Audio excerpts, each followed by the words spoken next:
તારા મનના ગૂગલને ક્યારેક તો ચાલુ કર. અરે વેદાંત, તું ક્યારે આવ્યો અને આ મગજનો ગૂગલ વળી નવો શું લાવ્યો? જો ભાઈ, અમારી શાળામાં જે ભણાવે એ અમે ગોખી નાખીએ અને પરીક્ષામાં ઉલટી કરીને આવીએ, એટલે વાર્તા પૂરી. એટલે જ તારામાં મૌલિકતાનો અભાવ છે. તને ખબર છે, અમારી શાળામાં તો એમ્સ અને સ્કેલ મુજબ ભણાવે છે. તેમાં ગોખવાનું નહીં પરંતુ શીખવાનું હોય છે. વેદાંત, અમને પણ સમજાવને આ સ્કિલ્સ એટલે શું? જો, આપણે હમણાં જ ગુજરાતીમાં કાવ્ય સાંભળ્યું, પર્વત તારા. ચાલો આપણે એના દ્વારા 6 સ્કિલ્સ સમજીએ.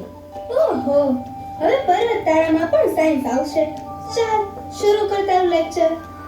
લેક્ચર નહીં, રમત. પહેલી સ્કિલ છે નોલેજ, એટલે કે જ્ઞાન. વિધિ, તારે એ કહેવાનું છે કે આ કાવ્યમાં ક્યાં ક્યાં કુદરતી તત્વો છે. પર્વત, નદી, સરોવર, દરિયો, વૃક્ષો, પક્ષીઓ અને પેલા આગિયો જે રાત્રે લાઈટ ચાલુ બંધ કરે છે તે. બરાબર છે, આ માહિતી છે. હવે બીજી સ્કિલ છે કોમ્પ્રિહેન્શન, એટલે કે સમજ. ત્રિષા, કવિ કહે છે દરિયો તારું દિલ વિશાળ. એનો અર્થ શું? એનો અર્થ એ કે ઈશ્વરનું દિલ બહુ મોટું છે. એમાં રિલાયન્સ મોલ જેવડી જગ્યા છે. ગમે તેટલા માણસો હોય તો પણ સમાઈ જાય. તેમ ઈશ્વર પણ આપણી ભૂલોને માફ કરીને આપણને સ્વીકારે છે. ઓહો, એટલે મમ્મીને કહેવું પડશે કે તારું દિલ દરિયા જેવું રાખીને મારા તોફાન માફ કરી દે. અરે વિધિ, તું તો સાવ ગજબ છે. પણ જો, આ ત્રીજી સ્કિલ છે એપ્લિકેશન, એટલે કે ઉપયોગ. જો તું ક્યાંય ફરવા જાય અને તને સુંદર પહાડ દેખાય તો તું શું કરીશ? હું ત્યાં જઈને સેલ્ફી લઈશ અને ઇન્સ્ટાગ્રામ પર લાઈવ પોસ્ટ મૂકીશ. ના રે ગાંડી, આ કાવ્ય ભણ્યા પછી તને એ પર્વતના ઈશ્વરની આંખ દેખાવી જોઈએ. પ્રકૃતિને પ્રેમ કરો, એ જ આ કાવ્યનો સાચો ઉપયોગ છે. હવે હાયર ઓર્ડર થિંકિંગની વાત કર વેદાંત. ચોથું સ્તર એનાલિસિસ, એટલે કે પૃથ્થકરણ. પૃથ્થકરણ એટલે સરખામણી કરવી. વિધિ, કવિ ઈશ્વરને હોડી સાથે કેમ સરખાવે છે? પ્લેન કે હેલિકોપ્ટર સાથે કેમ નહીં? કારણ કે જીવન એક નદી જેવું છે અને આ સંસારરૂપી નદીમાં ઈશ્વર જ આપણને પેલે પાર લઈ જાય છે.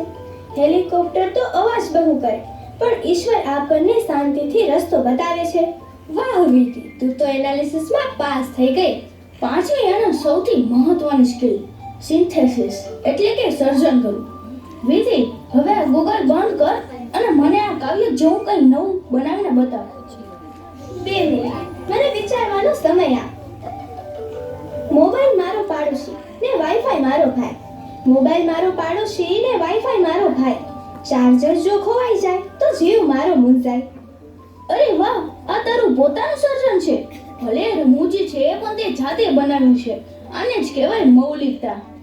અને છેલ્લું પેલું ઇવેલ્યુશન, એટલે કે મૂલ્યાંકન. એમાં મારે કોને માર્ક્સ આપવાના?